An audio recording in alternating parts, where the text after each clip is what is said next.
के प्रातःकालीन श्रीमद् भागवत की कक्षा में। तो आज हम एक नया चैप्टर शुरू करने जा रहे हैं जिसका शीर्षक है शिवजी द्वारा की गई स्तुति का ज्ञान का गान, स्कंद 4 अध्याय 24, जिसका पहला नंबर श्लोक है, जिसका अनुवाद इस प्रकार है। मैत्र ऋषि ने आगे कहा, महाराज पृथु का सबसे बड़ा पुत्र विजिताश्व, जिसकी ख्याति अपने पिता की ही तरह थी, राजा बना और अपने उसने अपने छोटे भाइयों को पृथ्वी की विभिन्न दिशाओं पर राज्य करने का अधिकार सौंप दिया, क्योंकि वह अपने भाइयों को अत्यधिक चाहता था। तो हमने पिछले अध्याय में चर्चा कर रहे थे महाराज पृथु का भगवत गमन। तो आप सभी भक्तों ने कल के दिन में उसके पूरे श्लोक के अनुवाद पढ़े होंगे और पूरी समराइज किया होगा। तो बहुत सुंदर ये आपकी प्रैक्टिस है कि जिससे हम चैप्टर अंत के समय में हम पूरा चैप्टर को रिवीजन कहते हैं, बचपन से रिवीजन करते हैं, स्कूल में पढ़ते हैं, कॉलेज में पढ़ते हैं, रिवीजन करना है। तो ये रिवीजन है क्योंकि क्या होता है कि हमारे जीवन, हमारा कलयुग की बुद्धि इतनी अल्प है कि मैं बार बार कहता हूँ, पुढचा पाठ मागचा सपाट, मराठी में कहावत है कि हम आगे आगे पढ़ते जाएंगे और पीछे का हम भूलते जाएंगे। लेकिन फिर भी इसको पढ़ना, और हमने इस 23वें अध्याय जो पृथु महाराज का भगवत गमन, उसमें स्तुति फल के बारे में सुना कि अगर हम पृथु महाराज की जो ये उनका चरित्र है उसका अगर हम पठन करते हैं या फिर हम सुनते हैं या हम किसी को सुनाते हैं तो निश्चित ही हमें भगवत प्रेम इसी जन्म में प्राप्त होता है, और ये 3 बार करना होता है। तो प्रश्न उठता है यहाँ पे, अंत में पूछ लेना कि आपको ये पृथु महाराज का जो प्रसंग है वो पूरे जीवन में 3 बार पढ़ना है, पूरे साल में एक बार 3 बार पढ़ना है, हफ्ते में 3 बार पढ़ना है, या दिन में 3 बार पढ़ना है। तो ये कि भगवत धाम तो जाना ही है, सब लोग इसी के लिए जुड़ रहे हैं। हाँ, तो हमारा परम उद्देश्य तो यही है। तो यहाँ पे कुछ क्लियर नहीं है, तो 3 बार पढ़ने के लिए तो कहा है जिससे हम भगवत धाम जाए, लेकिन प्रभु जी कहीं भी प्रभुपाद ने तात्पर्य में लिखा नहीं है ये तो तो पृथु महाराज के गमन होने के बाद, भगवत धाम जाने के बाद, ये जो संवाद है मैत्रेय ऋषि और विदुर जी का जो संवाद है वो आगे बढ़ रहा है, और मैत्रेय ऋषि आगे अभी इस वंशावली के बारे में बता रहे हैं। ये पृथु महाराज की जो वंशावली है उनके बारे में कुछ 10 श्लोक तक वंशावली का वर्णन होगा। तो पृथु महाराज कैसे आइडल राजा थे, और उनका जो एक पुत्र था जो राजा बना था, बड़ा पुत्र, उसने अपने राज्य को, अपने शासन को कैसे आगे बढ़ाया, जिसका नाम है विजिताश्व, जो बड़ा पुत्र था। तो आगे के श्लोक में आएगा विजिताश्व, उन्होंने साम्राज्य था, अपना साम्राज्य को कैसे बढ़ाया और उनको अपने भाइयों को देके कैसे शासन किया, और उसके बाद ये जो अध्याय का शीर्षक है शिवजी द्वारा की गई स्तुति का गान। तो शिवजी ने जो प्रचेतास, 10 प्रचेतास जो पृथु महाराज के वंशज में ये जो विजिताश्व है उनके पौत्र 10 प्रचेतास हम कहेंगे आगे, 13 या 14 श्लोक से इनका वर्णन शुरू हो जाएगा। तो ये प्रचेतास को कैसे शिक्षाएं दी, ये उनका शीर्षक है कि कैसे उनको शिक्षा दी है।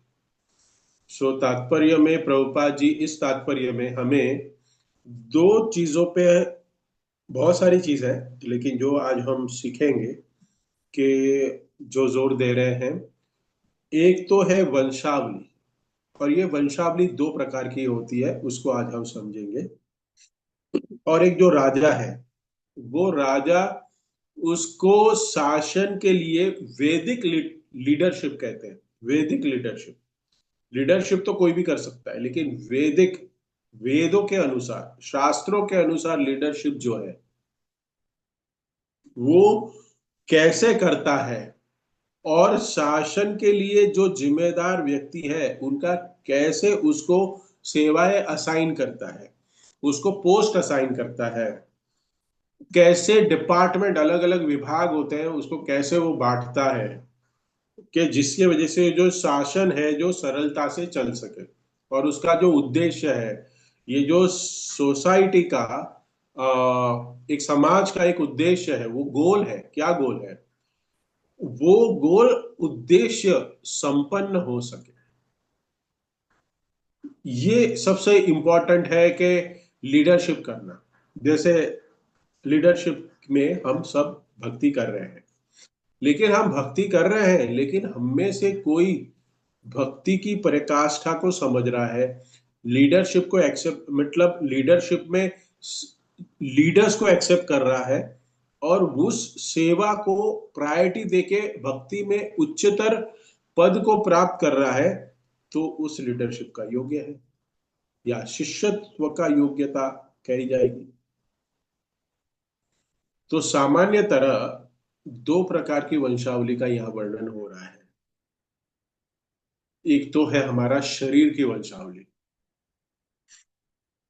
शरीर की वंशावली, हमारे पिताजी, हमारे दादाजी, परदादाजी, और एक दूसरी जो वंशावली है, वो भी भगवान श्री कृष्ण से साथ ही कनेक्ट होती है। दो वंशावली, जैसे हमारे दादाजी, दादाजी के दादाजी, वैसे चल गए प्रजापति, फिर वो प्रजापति, फिर ऋषिगण, फिर ऋषिगण से फिर हो गए हमारे ब्रह्मा जी, ब्रह्मा जी के बाद भगवान स्वयं। तो एक वंशावली जो हमारी है, अगर हम परंपरा देखें, तो भगवान श्री कृष्ण के साथ ही जुड़ती है।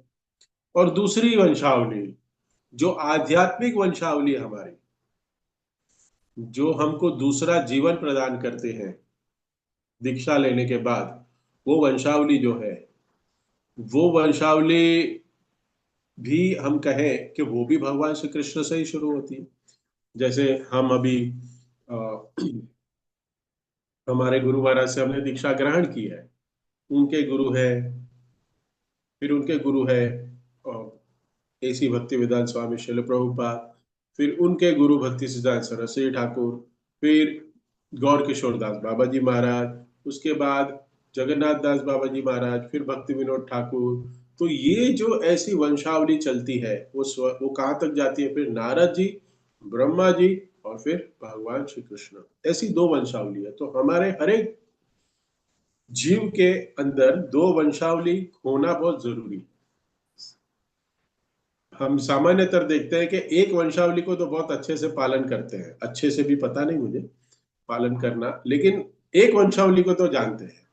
लेकिन गुरु शिष्य परंपरा की जो वंशावली है उसको हम नहीं जानते। लेकिन एक जो सचेत, बहुत ही सुदृढ़, एक बहुत ही इंटेलिजेंट, एक बहुत ही कह सकते हैं कि एक जो राजा है, वो इस दोनों परंपरा को अच्छे से निभाता है, वही एक अच्छा शासक बन सकता है।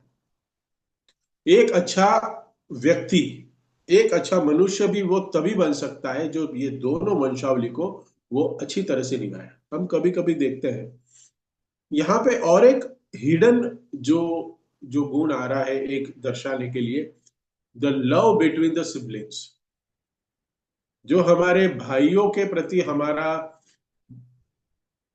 कह सकते हैं कि हमारा भाइयों के प्रति भाईचारा वो होना चाहिए, वो यहाँ पे दर्शा रहा है। लेकिन आज के संसार में वो पूरा ही क्या है, समाप्त हो गया है। ऐसा मत सोचिए कि आज ही हुआ है, नहीं। त्रेता युग में भी हम देखते हैं कि भगवान राम जी की कथा में, भगवान राम जी की वंशावली में, भगवान राम जी के इक्ष्वाकु कुल में ये भाईचारा था। लेकिन तभी राम जी के चरित्र में हम देखते हैं, रामायण में हम पढ़ते हैं, बाली और सुग्रीव में तो नहीं था, नहीं था ना। रावण और विभीषण में तो नहीं था, नहीं था भाईचारा उसी समय, उसी हम रामायण में देखते हैं। तो ये क्यों होता है, ऐसा क्यों होता है? क्योंकि हम सिर्फ समाज को प्राधान्य देते हैं, हम वैदिक शास्त्रों के विधि और नियमों को प्राधान्य नहीं देते हैं, गुरु परंपरा को हम नहीं स्वीकारते हैं। तब जाके हम ऐसे भाईचारा को भूल जाते हैं, गुरु को नहीं अपने जीवन में प्राधान्य देते हैं। हम देखते हैं कि रावण ने अपने कुल गुरु का अनादर किया, उन्होंने अपने ससुर का भी अनादर किया, नहीं समझे कि विभीषण को समझो, रावण को, राम जी को समझो, लक्ष्मण जी को समझो, हनुमान जी को समझो, हाँ, इनको सबको समझो कि वो कौन है, वो क्यों आपके जीवन में आए हैं। रावण नहीं समझ पाया। परंपरा में तो है, हाँ, वंशज में तो है, लेकिन फिर भी गुरु शिष्य परंपरा, इस समाज में सबसे बड़ा प्रॉब्लम यह है कि हम किसी के शिष्य नहीं बनना चाहते, हम अपने आप में गुरु बनना चाहते हैं, कोई भी शिष्य नहीं बनना चाहता। अगर सब लोग अगर शिष्य बन के अपना जीवन जिए ना, हाँ, लेकिन किसके शिष्य बनने चाहिए? प्रामाणिक, अधिकृत, गुरु शिष्य परंपरा में जो ज्ञान प्राप्त करके आए हैं वैसे गुरु, अगर उनकी निर्देशनता में अगर कोई ब्रह्मचारी अपना ब्रह्मचार्य जीवन जी रहा है, कोई गृहस्थ है वो अपना गृहस्थ जीवन जी रहा है, तो कहते हैं कि पृथु महाराज जैसे एक गृहस्थ भगवत धाम चले गए, वैसे हम भी इस गृहस्थ जीवन में, इस संसार में रह के भी हम भगवत धाम लौट सकते हैं। ये बहुत इंपॉर्टेंट है। तो एक राजा है ना, वो एक एक उद्देश्य, एक महत्व जानता था, ये उसे समझता था। पहले के संस्कृति में हम देखें, जो यहाँ पे स्तुति की गई है, जो यहाँ पे गान हो रहा है, कि दोनों वंशावली जिसकी हम चर्चा कर रहे थे, वो बहुत दोनों इंपॉर्टेंट है, बहुत जरूरी है। हमारे एक कर्म है, हमारी ड्यूटीज है, करेक्ट, उसको हमें कैसे निभाए, और लेकिन उसको निभाने के समय, उसको निभाते निभाते ये आध्यात्मिक वंशावली से जो हमें ज्ञान मिलता है, उस ज्ञान के अंदर अंतर्गत ये संबंध को निभाना है, उनके निर्देशन में हमें ये संपन्न करना है।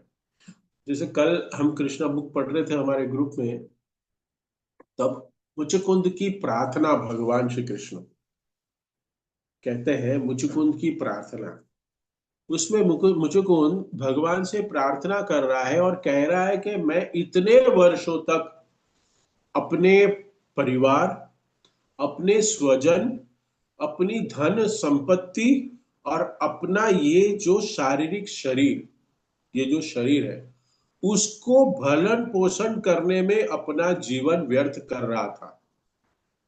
मुचुकुंद अपनी प्रार्थना में कह, क्यों? क्योंकि वो कह रहा है कि मैं इस वैदिक ज्ञान से, मुझे ये शास्त्रों का कुछ ज्ञान ही नहीं था, जबकि वो ज्ञानी था। इसी के लिए तो भगवान उसको साक्षात कहते हैं कि भगवान उस गुफा में काल यवन को मारने के लिए कैसी योजनाएं बनाए। अगर आपको ये कथा याद है तो, हाँ, जो भक्तों को थोड़े लीला में पुराने भक्त होंगे उनको याद होगा कि कैसे काल यवन को भगवान वो गुफा में लेके गए और उसका मुचुकुंद के दृष्टिपात से उसका वध कर दिया। भगवान ने नहीं मारा उसको, काल यवन। तो भगवान ने अरेंजमेंट किसके लिए की? मुचुकुंद के लिए, उसका उद्धार करने के लिए। और ऐसा भक्त जो है वो क्या कह रहा है? वो कह रहे हैं कि मेरे में कोई योग्यता नहीं है, मेरे में कोई भी क्षमता नहीं है कि आप मुझे क्यों दर्शन, आप मुझे दर्शन देने के लिए, आप साक्षात आप चतुर्भुज रूप में मुझे मेरे सामने खड़े हैं, और भगवान की स्तुति करते करते वो अपनी खामियां भी बता रहा है कि मैं इतना पापी था। भगवान का दर्शन हो गया, जो साक्षात भगवान उसको दर्शन देने के लिए प्रकट हो, वो भक्त कितना महान हो सकता है, कितना महान हो सकता है। ध्रुव महाराज जैसे हम देखते हैं कि ध्रुव महाराज को लेने के लिए विमान आया। हम्म, पृथु महाराज इतने भगवत धाम चले गए, ये सब कितने महान है, लेकिन वो हमेशा अपने आप को क्या दम समझे हैं।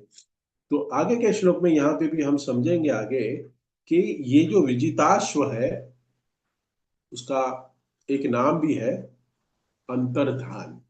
आगे के श्लोक में हम पढ़ेंगे अंतर्धान, उसको एक नाम दिया गया है। वो नाम क्यों दिया है? वो इंद्र ने नाम दिया उसको। क्यों? अंतर्धान होना मतलब वो अपने आप को मिस्टर इंडिया बना सकता है। हाँ, लेकिन उसके पास कोई घड़ी नहीं थी। हाँ, क्यों?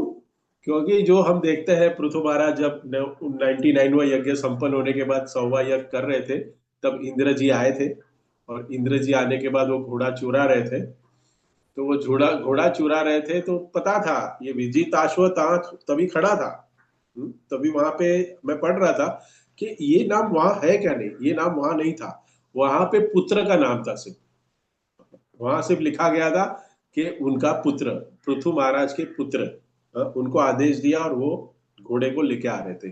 तो विजिताश्व जो है वो चुपचाप बैठ के देख रहा था इंद्र घोड़ा चुरा रहा है, लेकिन चुपचाप था। उसको पता है कि इंद्र की पोजीशन क्या है और वो क्या है। वो पृथु महाराज नहीं है, वो एक साधारण बालक है, वो राजा नहीं था। तो वो चुपचाप देख रहा था। तो अनदेखा कर रहा था कि इंद्र है, इतने बड़े व्यक्ति है, फिर भी ऐसे कार्य करते हैं, लेकिन करने दो, मेरा उसमें मैं नहीं कर सकता कुछ। लेकिन जब पृथु महाराज का आदेश हुआ तब जाके वो घोड़ा चुरा के उनसे लेके आते हैं। तब इंद्र ने इस व्यवहार से, इस व्यवहार जो विजिताश्व का था, ये व्यवहार देखा कि उसने अनदेखा किया, जिससे वो इंद्र बहुत प्रसन्न हुए और उसको नाम दिया अंतर्धान। और उनको एक एक एक सिद्धि दी कि कभी भी चाहे आप अंतर्धान हो सकते हो, मतलब अपने आप को गायब कर सकते हो। तो ये भी अगले श्लोक में हम देखेंगे कि ये बहुत सुंदर तरीके से विजिताश्व एक कोई सामान्य राजा नहीं थे। वो पृथु महाराज के सबसे बड़े बेटे थे। और जैसे हम देखते हैं गुरु परंपरा में भी देखा है, और हम देखते हैं कि सॉरी हम वैदिक सभ्यता के अनुसार भी हम राजा की जो परंपरा है उसमें देखते हैं कि जो बड़ा भाई होता है उसका बड़ा बेटा वो राज्य का कारोबार संभालता है। तो प्रश्न उठता है कि जो चाचा है उसके बड़े बेटे का क्या होता है, क्योंकि ये महाभारत तो उसी के लिए हुआ। महाभारत उसी के लिए हुआ ना, किसके लिए हुआ? महाभारत होने का कारण तो यही था, क्योंकि पांडु थे। विदुर तो दासी पुत्र थे, और धृतराष्ट्र, पांडु पांडु धृतराष्ट्र और विदुर, तो ये तीन भाई थे। राज्य जी रहे थे हस्तिनापुर का भोग लेने के लिए। पहले तो सबसे पहले पांडु थे, लेकिन उनकी शारीरिक स्थिति इतनी अच्छी नहीं थी, जिसके वजह से वो मृत्यु हो गए।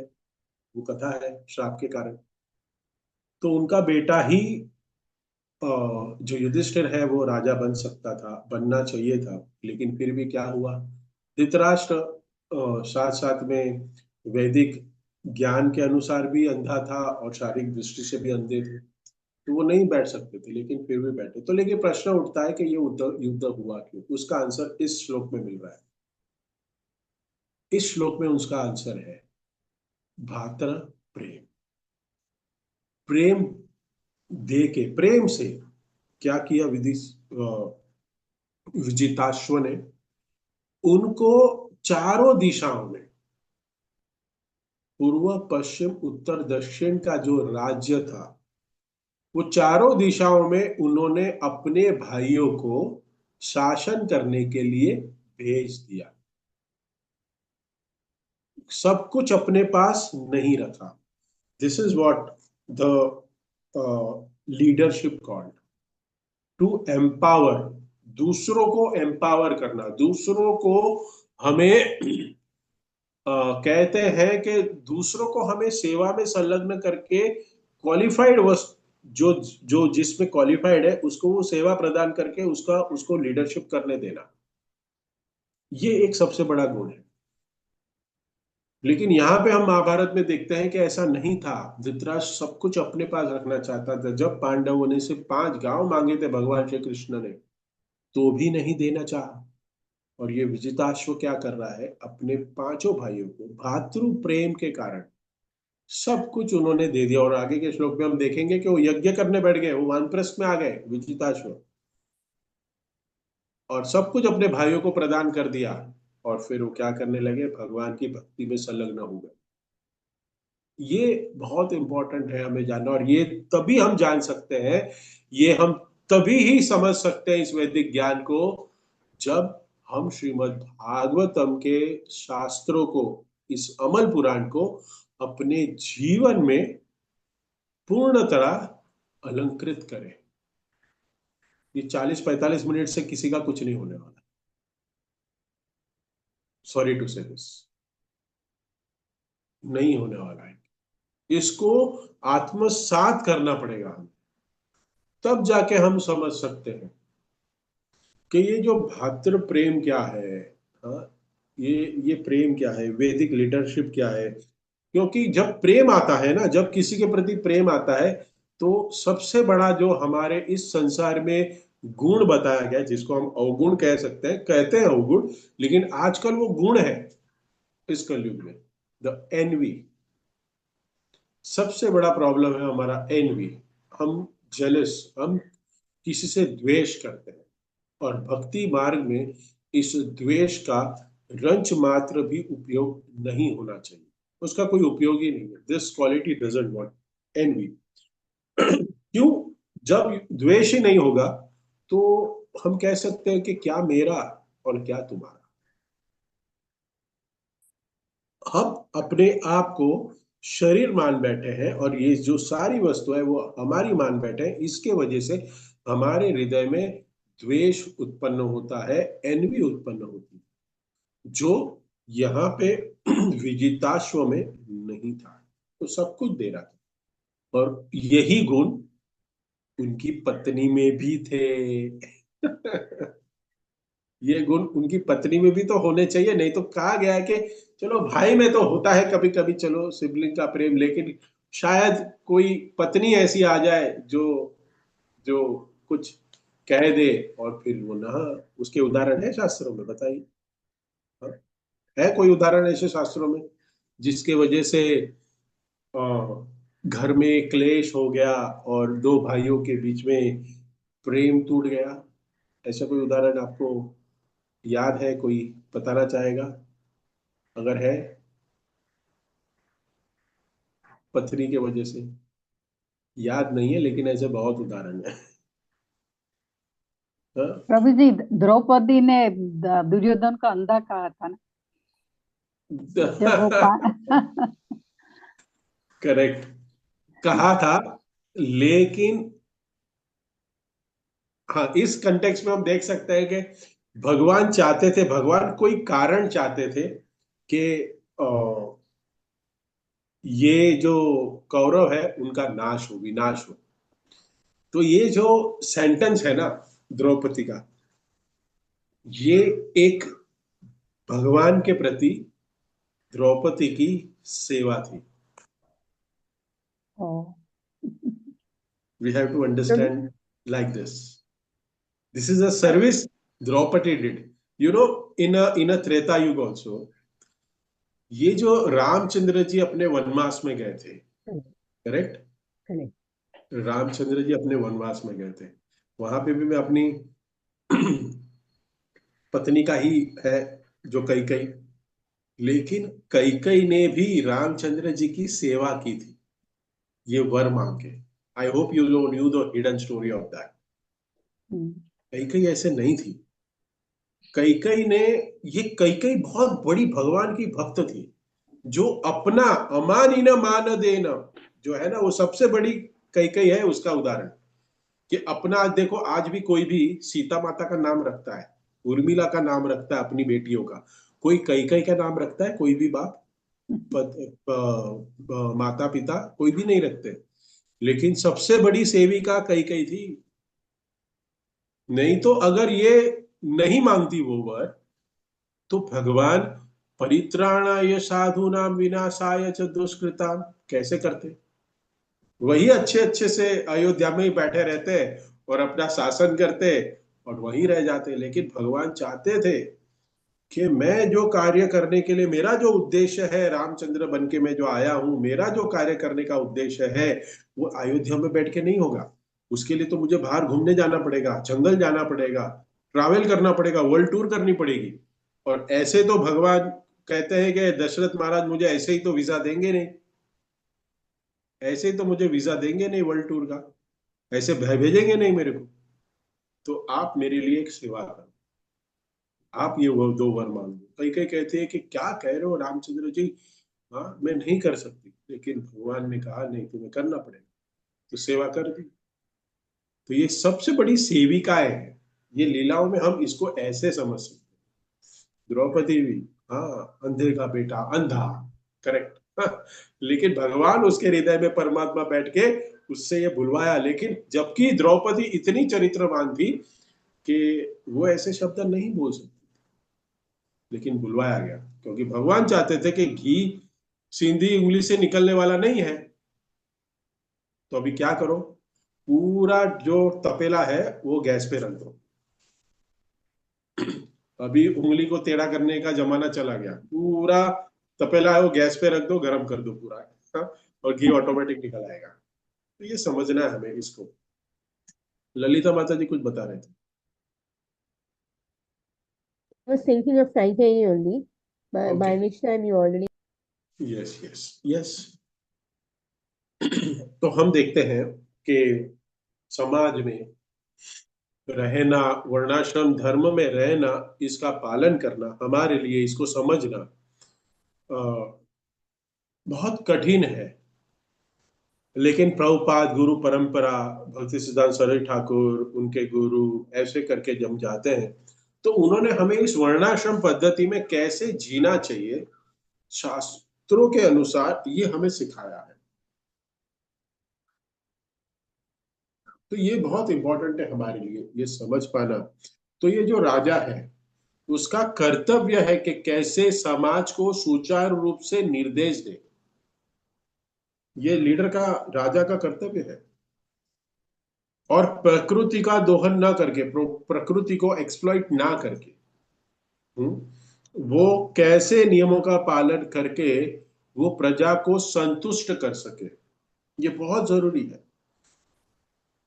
और जो क्षत्रिय है, हाँ, राजा जो क्षत्रिय है उसका मुख्य उद्देश्य ये होना चाहिए कि मनुष्य जीवन अपना, अपनी अलग अलग वृत्ति के अनुसार वो अपना कार्य करे, और अंतिम गोल को हर एक वर्ण जो है, चाहे वो ब्राह्मण हो या क्षत्रिय हो या वैश्य या शूद्र हो, वो हर एक जो जो उसका गुण है वो उसको भगवान की भक्ति प्राप्त हो, हासिल हो, ये कर्तव्य है वो राजा का। और ये करते करते राजा को उनको रक्षा प्रदान भी करना है। और कहते हैं कि जो पापमय चेतना है हमारे इस भौतिक जगत में, क्योंकि ये जो पापमय वृत्ति है वो तो होगी ही, वो होगी। तो इस पापमय वृत्ति चेतना जो है वो प्रभावित ना हो, और ज्यादा वो उग्र ना हो, उसको कैसे रोका जाए, ये राजा का सबसे बड़ा कार्य है। अपनी प्रजा में पाप वृत्ति कार्य, जो पापमय कार्य करने की जो वृत्ति है उसको दमन करे, उसका दमन करे। किसको कहते हैं? वैदिक लीडरशिप, मैनेज करना इसको, ये मैनेजमेंट है कि लोगों का जो अंतिम गोल है।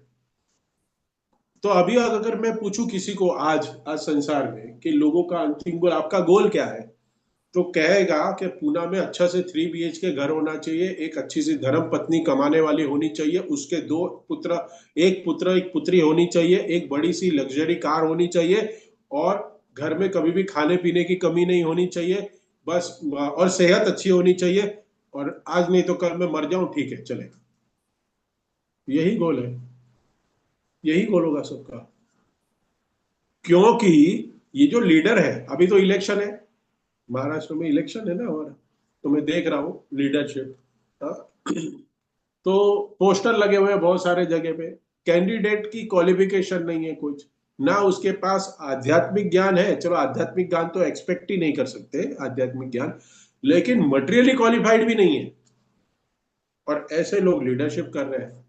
और ऐसी लीडरशिप में कैसे लोग सुखी रहेंगे, मुझे बताइए, कौन सा राज्य सुखी है? कोई भी राज्य सुखी नहीं। सो आधुनिक समाज का, ये हमारा आधुनिक समाज है ना, आधुनिक समाज का मुख्य उद्देश्य क्या है? कि इंद्रिय भोग करना। और हमारी जो वैदिक संस्कृति थी, उसका उद्देश्य क्या था? भगवान की भक्ति और आत्म साक्षात्कार करना, भगवान का साक्षात्कार करना, ये सबसे बड़ी हमारी उद्देश्य था। लेकिन कोई भी सोसाइटी में सामान्यतः हम देखते हैं कि हम ये शरीर में है, लेकिन ये शरीर की जो जरूरियात है, वो जरूरियातों को कैसे पूर्ण किया जाए, उसके लिए निरंतर आधुनिक व्यवस्था कार्यरत है। आधुनिक व्यवस्था और सामाजिक व्यवस्था कार्यरत है ये पूरी। हाँ?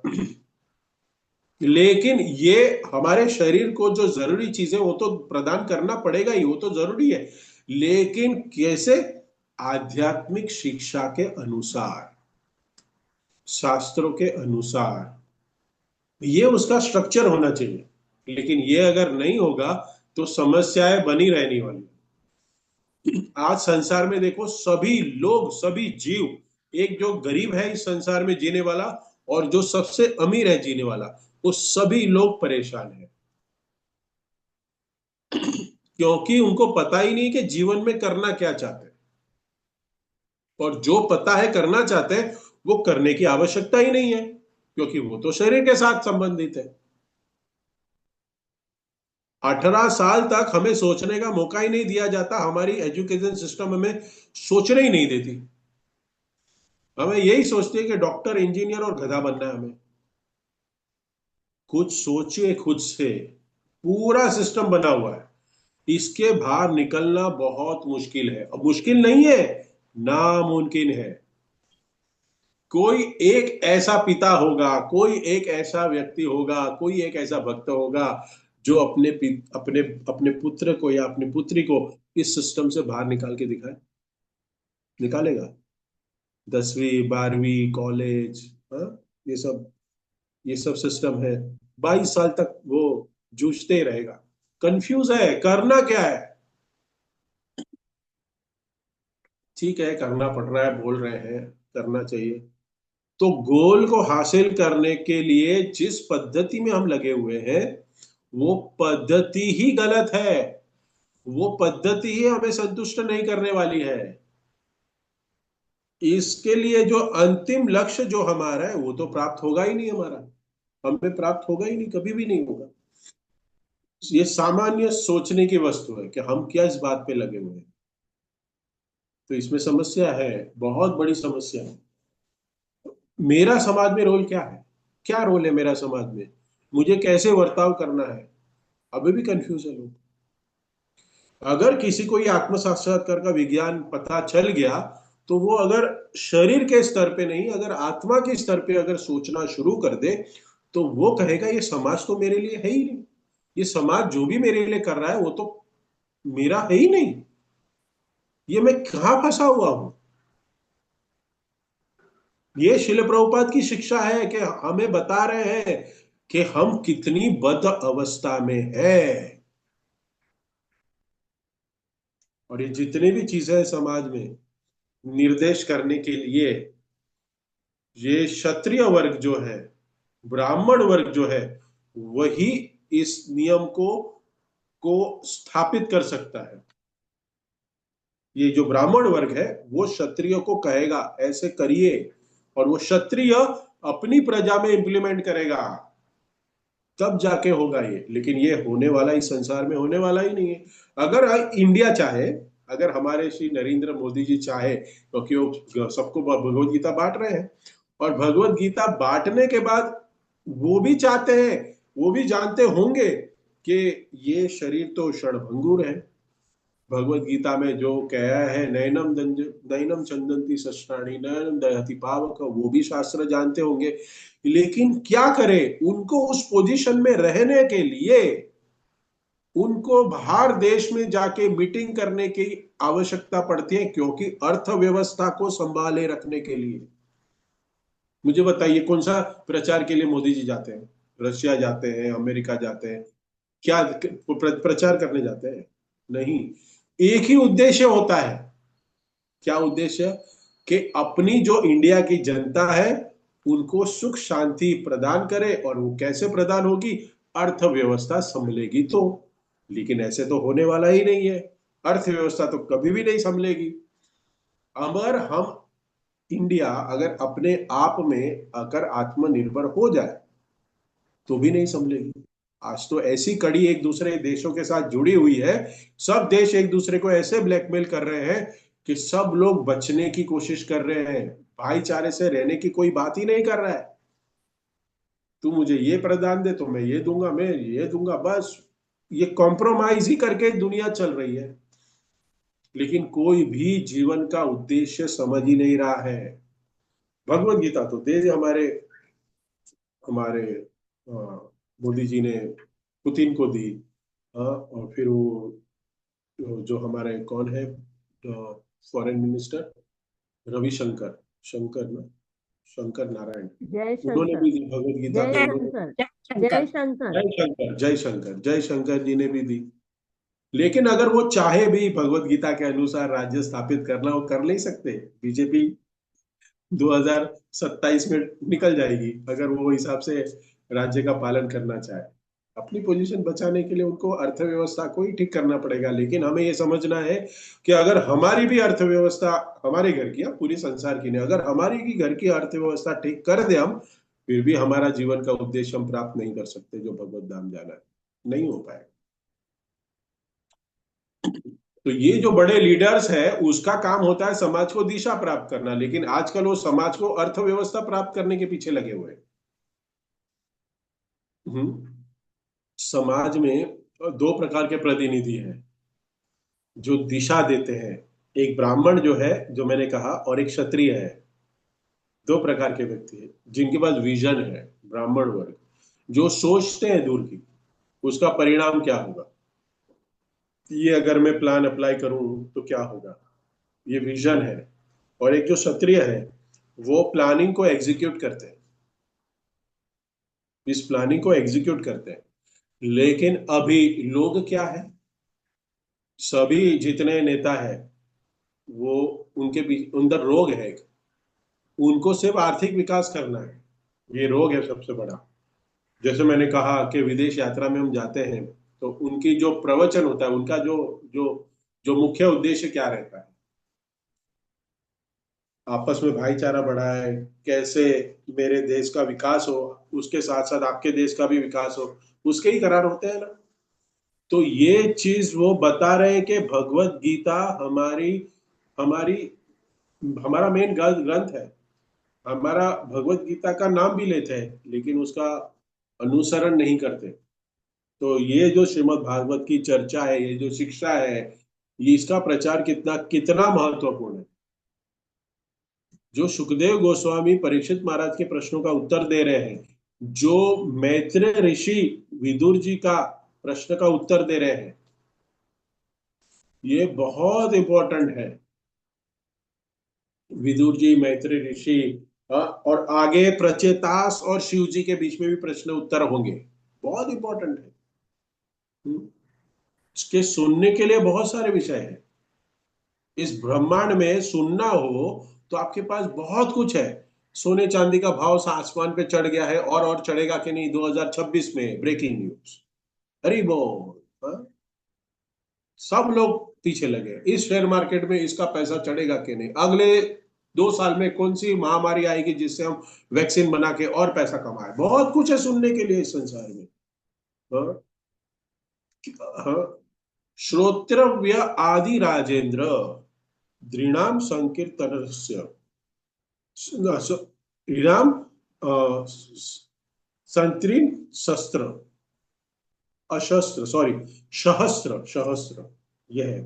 बहुत सारे, सहस्त्र, अनगिनत, इतने विषय है। हाँ, जैसे हम YouTube खोलते हैं ना, रील देखने को हो जाता है ना, पता नहीं चलता कितना हो जाता है। हाँ, एक के बाद देखते रहते हैं। वैसे कृष्ण के अलावा बात की तो क्या हुआ, गया, एक के बाद एक चेन बनते रहती है, और पता नहीं चलता है कि कैसे समय चला गया। हम्म, ये जो प्रजल्प है ना, वो भी एक यूट्यूब ही है। हाँ, कि भगवान श्री कृष्ण के विषय में चर्चा न करके हम बहुत सारे अलग अलग विषय वृत्ति को चर्चा में लें, मन में बहुत अलग अलग विषयों को सोचे, उसको कैसे एग्जीक्यूट किया जाए उसको सोचे, ये सारी चीजें ऐसे ही है, वो हमें भगवान से दूर ले जाती है। तो ये जो सारे प्रश्न है हमारे, उसके कोई वैल्यू नहीं है। ये जो हम अलग अलग विषयों पे चर्चा करें, उसकी कोई वैल्यू नहीं है, क्योंकि जैसे ही ये शरीर छूट छूट जाता है, इस विषय का कोई कोई भी कहता है ना, कोई प्रूफ नहीं रहता। तो सुखदेव गोस्वामी कहते हैं, जब परीक्षित महाराज ने प्रश्न पूछा कि मेरी 7 दिन में मृत्यु होने वाली है, करेक्ट, आपको पता है? हमको पता है कितने दिन में होगी? नहीं, परीक्षित महाराज को पता था। जब उन्होंने प्रश्न पूछा कि मेरी 7 दिन में मृत्यु होने वाली है, उन्होंने बहुत सारे, प्रथम स्कंद में हम देखते हैं बहुत सारे प्रश्न किए। हम्म, पढ़ते हैं उसको। तो दूसरे भाग में हम देखते हैं कि सुखदेव गोस्वामी उनको बताते हैं कि हे राजन, ये जो आपके जो प्रश्न है, ये लोगों के कल्याण के लिए, क्योंकि उसमें आत्मवित एक शब्द आया है, आत्मवित, हम्म, शब्द आया है, आत्मवित संवत, आत्मवित, आपके प्रश्न से जो लोग आत्मा के बारे में जान पाएंगे, लोग आपके प्रश्न के उत्तर अगर मैं जब दूर देता हूं, तो लोग आत्मा के विषय में जान पाएंगे। ये सबसे बड़ा, ये सबसे वास्तव में सबसे बड़ा प्रश्न यही है हमारे लिए, सबसे बड़ा प्रश्न। आप मुझे बताइए, भगवत गीता पढ़ने के पहले या इस्कॉन में आने के पहले आपको कितने लोगों को पता था कि आत्मा जैसी चीज होती है? हाँ, होती थी, पता तो था आत्मा है, लेकिन उसको कभी अनुभव किया था, उसके लिए कभी कार्यरत हुए थे? नहीं। इसी के लिए हम चर्चा कर रहे हैं आज, ये पृथु महाराज की, उनके वंशावली की चर्चा। ये वंशावली की चर्चा जो है, ये जो आज का श्लोक है, यह श्लोक इस प्रचेताओं की वंशावली की शुरुआत करता है, जिन्हें भगवान शिव ने प्रसिद्ध रूप से उपदेश दिया था। ये उपदेश दिया था, उपदेश बहुत सुंदर आने वाले प्रचेता उसके।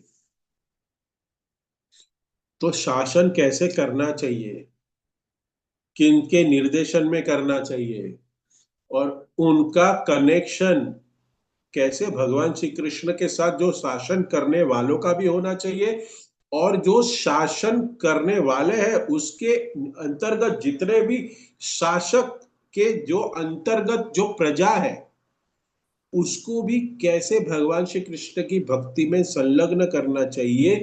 यही उद्देश्य राजा का होना चाहिए। ये प्रचेतास को ब्रशिव जी बताएंगे भक्ति मार्ग से। इसी परंपरा में इस्कॉन जुड़ा हुआ है। हमारे राजा कौन है? हमारे राजा कौन प्रभुपाद जी। है? Yes, very good, wonderful. हमारे राजा प्रभुपाद है। हाँ, जिन्होंने अपने आप को, प्रभुपाद को अपना राजा बना चुका है, उनके लिए आप किसी पे थोप नहीं सकते कि हमारे राजा प्रभुपाद ही है। नहीं, हम थोप नहीं सकते। हमारे राजा प्रभुपाद जी है, और हम उनके अंतर्गत जीवन जीना सीखना चाहते हैं। उन्होंने जो बताया हमें, वो हमारे ऊपर है। देखो अभी कितने पार्टिसिपेंट हैं, 25 ही है। देखो, हर बार की तरह। तो दूसरे लोगों ने प्रभुपाद को अपना राजा नहीं समझा होगा ना, उन्होंने अभी भी समझा होगा अलग अलग वस्तुओं को, अपने अलग अलग लोगों को राजा समझा होगा। अगर जो प्रभुपाद को राजा अपना समझ रहा है, उनके निर्देशन में, उनके अंतर्गत अपने जीवन को चलाता है, वो तो भगवत धाम जाएगा ही, वो तो भगवत धाम जाएगा। तो ये बहुत सुंदर अ, अध्याय आने वाला है, जिसमें हम देख रहे हैं कि बहुत सुंदर वैदिक लीडरशिप क्या होनी चाहिए। कि कैसे शासन होना चाहिए। पृथु महाराज की कथा मैं पहले भी बता रहा था कि ये सब अध्याय है ना, ये हमारे हमारे ये जो अभी इलेक्शन होगा ना, उसके पहले जो कैंडिडेट होता है ना, उस कैंडिडेट को ऐसे कोर्स होने चाहिए। अप्लाई करना है आपको, ये पहले कोर्स पास करो। जैसे आप ब्राह्मण दीक्षा लेना है तो आपको क्या पास करना पड़ेगा? भक्ति शास्त्री, करेक्ट। हाँ, दीक्षा लेनी है फर्स्ट दीक्षा, तो आपको क्या पास करना पड़ेगा? आईडीसी, डिसाइपल कोर्स पास करना पड़ेगा। वैसे अगर हम हमारे इस संसार में जो कैंडिडेट अभी खड़े होंगे इलेक्शन के लिए, उनको ऐसी कुछ सिलेबस बनाना चाहिए इस्कॉन को, और वो सिलेबस पहले वो पास कर ले, उसके बाद आपको टिकट मिलेगी डिपॉजिट रख के, नहीं तो नहीं मिलेगी। ये ऐसे कुछ होना चाहिए। हाँ, चलिए, कुछ प्रभुपाद की इच्छा हुई, हाँ, तो ये भी संभव हो सकता है तो करेंगे मोदी जी के हमारे निर्देशन में। हरे कृष्णा। तो इसी के साथ इस कथा को यहाँ विराम देता हूँ। किसी कोई भक्त का कमेंट, टिप्पणी, प्रश्न है तो पूछ सकते हैं। हरे कृष्णा।